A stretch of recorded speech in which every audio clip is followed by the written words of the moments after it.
Hola, bienvenidos a este nuevo video. En esta ocasión vamos a hablar de las funciones.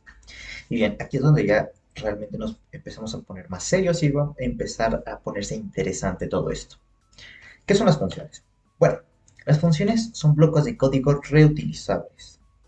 En este caso, estos bloques de código podemos llamarlos múltiples veces variando sus variables de entrada y obteniendo así las respuestas que necesitamos. Estas funciones también van a tener un símbolo, un nombre asociado a la misma. Normalmente este nombre va a describir lo que realiza la función, ¿no? Las funciones se componen de dos partes: la declaración del prototipo y la definición del comportamiento. ¿A qué nos referimos con ello? Primero, la declaración del prototipo nos va a servir como una referencia en la que el programa va a saber con qué función va a trabajar. Estos prototipos necesitan tener una estructura muy simple. Ahorita lo vamos a ver. Mientras que la definición va a incluir todo el código ejecutable de la función, no solamente el nombre de la función, como sí lo tiene la declaración del prototipo. Aquí tenemos un ejemplo. Tenemos la función factorial y la declaración de la función factorial y la definición de la función factorial. Podemos verlo aquí. Bien, si yo aquí tengo mi programa funciones, yo puedo aquí poner, por ejemplo, un signedint factorial. Y voy a pasarle que necesito un signedint. Esto de aquí es lo que llamamos definición o prototipo. Perdón, declaración o prototipo. Ahora, ¿para qué nos sirve? Si nosotros nos damos cuenta, está compuesto de tres partes, ¿no?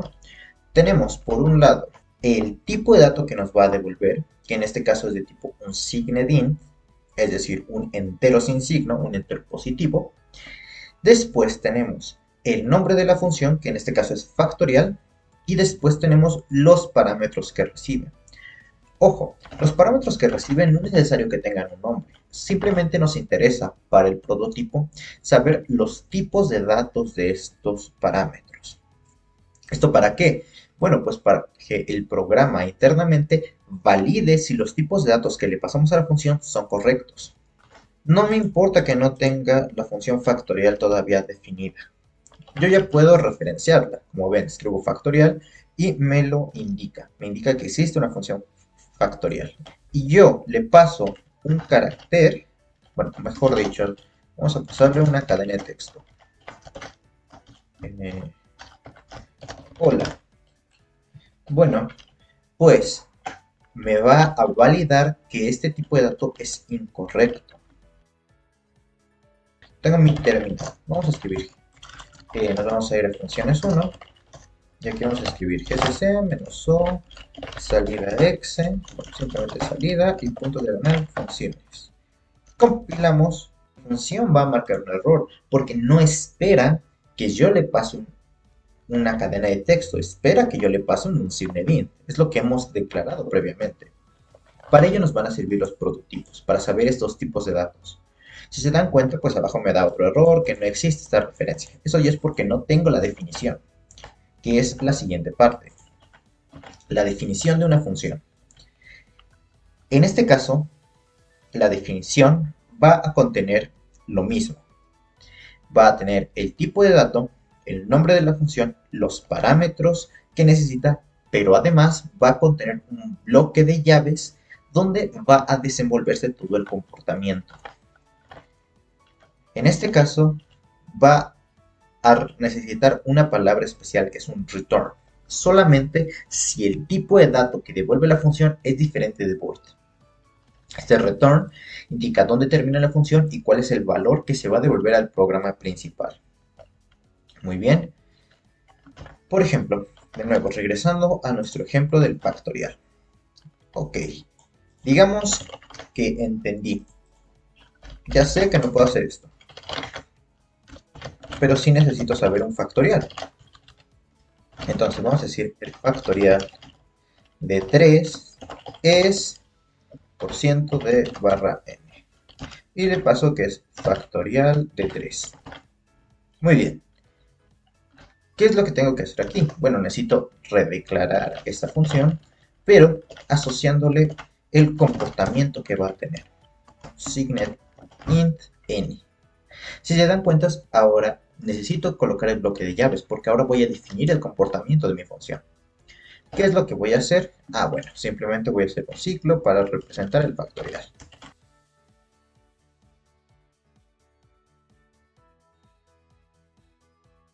Muy bien, entonces yo aquí tengo declarado mi función factorial y definido su comportamiento.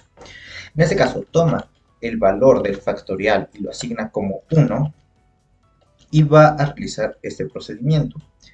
Va a tomar una i, lo va a asignar a 1 y va a iterar hasta que lleguemos al valor de n. Va a incrementar, va a multiplicar por el valor anterior y va a retornar el factorial, que es básicamente el funcionamiento del factorial.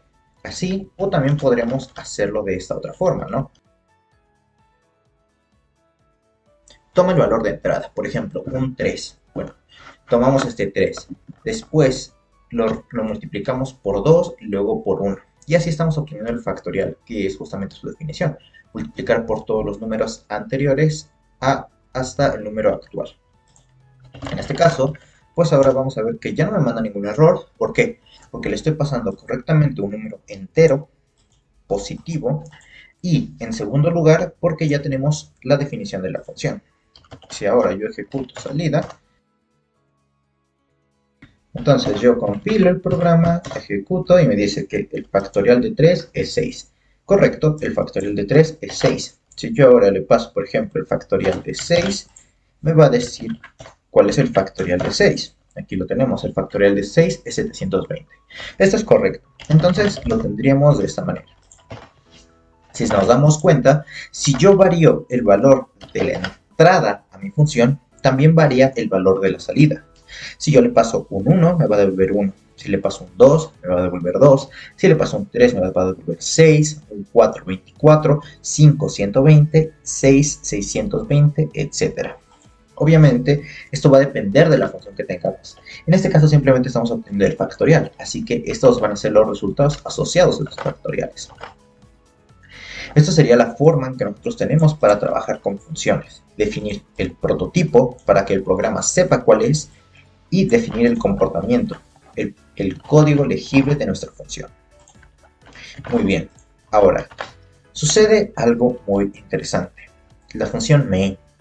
Ya nosotros hemos trabajado con una función desde el inicio de todo y ni siquiera nos habíamos dado cuenta. O bueno, no sabíamos cómo llamarlo, simplemente llamábamos main. Y en concreto es la función principal, la primera función en ser llamada de todo nuestro programa al ser ejecutado. Esta función main puede tener diferentes formas de escribirse. La más básica, y la que hasta ahora todo el tiempo hemos trabajado, es sin ningún argumento. Tenemos que devolver un tipo entero, su nombre es main, los paréntesis dicen que no tiene ningún argumento dentro y devuelve un 0. ¿Qué es el 0? Bueno, normalmente el 0 está asociado a que todo salió correctamente. También tenemos el valor -1, si no me equivoco, que nos indica que hay algún error y diferentes códigos de error, ¿no? Por eso no nos vamos a preocupar en este momento. Pero tenemos aquí nuestro return 0. Esa es la forma más básica que tenemos, sin embargo no es la única. También podemos usar la función que tenemos debajo, que es con dos argumentos o dos variables de entrada. ¿Cuáles son? argc y argb. ¿Qué quieren decir cada uno de ellos? Bueno, el primero, argc, es argument count o número de argumentos. Y el segundo, argb, argument values o valores de los argumentos. En este caso, cuando nosotros especificamos nuestra función main así, podemos pasarle más de un argumento por terminal. Es decir, escribimos el nombre de nuestro ejecutable y pasamos diferentes valores. Cada uno va a ser un argumento que se va a pasar a la función main. Por ejemplo, si yo aquí tengo mi función main, como les dije, con argc y argb, voy a comentar esto de aquí, puedo saber cuántos argumentos tengo. Voy a imprimir con un for lo siguiente.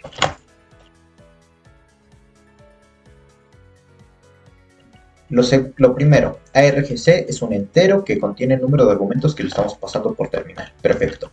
El siguiente, ARGB, ¿qué es? Es un arreglo de cadenas de texto. ¿Cómo vamos a trabajar los arreglos? Pues ya sabemos, accediendo mediante corchetes a la posición que queremos recuperar. Entonces, si yo compilo este programa, vamos a ver. Si yo paso el programa simplemente como el nombre del ejecutable, vamos a tener un único argumento. ¿Cuál es el argumento? La dirección del archivo ejecutable que estoy ejecutando, vaya la redundancia. En este caso, es toda la dirección de la computadora más el archivo y su extensión correspondiente. Si yo paso más de un argumento, argumento 2 y argumento 3, vamos a ver que nos ingresa cada uno de estos argumentos como yo los especifiqué. Nótese que cada espacio me determina un argumento diferente. La única forma en que podemos evitar esto es colocando un mismo argumento entre doble comilla. Si colocamos un argumento, aun cuando tenga espacios entre doble comilla, lo va a reconocer como uno solo. Si separamos un argumento sin comillas con un espacio, va a reconocerlo como dos diferentes. Entonces aquí tendríamos el funcionamiento de nuestra función main, ¿no? En este caso. Por supuesto, podemos trabajar tantas funciones como nosotros queramos. Y la importancia de esto es que son reutilizables. Por ejemplo, imaginemos que tenemos una función suma de Gauss. Recordemos, la suma de Gauss pues simplemente es la suma de todos los números desde 0 hasta n, desde 0 hasta n, ¿no? En este caso, Gauss desarrolló una fórmula que simplemente nos decía que podemos multiplicar n por la suma de n más 1 sobre 2 y obtendremos el resultado final de la suma, ¿no? Es un cálculo bastante rápido. Veamos qué prototipo necesitamos. Bueno, necesitamos el prototipo que devuelva un valor entero, que se llame suma de Gauss y que reciba un valor entero. Por supuesto, estos enteros, al ser positivos, podemos poner simplemente que sean un signed int, ¿no? Bien. Y yo también puedo definir mi función suma de Gauss. En este caso, necesito colocar en la definición el nombre. X vamos a poner. Y el procedimiento es retornar X multiplicado por X más 1 sobre 2. Ahí lo tendríamos. Esto sería, realizo la llamada de mi función, yo puedo escribir esta función tantas veces como yo necesite. La suma de 1 a, por ejemplo, 100 y a 500 es, y imprimimos esto, ¿no? Obviamente la función ahora es la suma de Gauss, y en el primero necesito pasarle 100 y en el segundo 500. Vamos a compilar de nuevo nuestro programa. Voy a pasarle simplemente salida, punto diagonal salida, y aquí lo vemos. La suma de 1 a 100 es 5050. La suma de 1 a 500 es 125.250. Y básicamente esto es lo que podríamos realizar con funciones. Como vemos, pues estos bloques nos resultan bastante útiles para poder separar nuestro código y repetir las llamadas, que es como vamos a llamar al proceso de escribir el nombre de la función y pasarle valores de entrada como variables,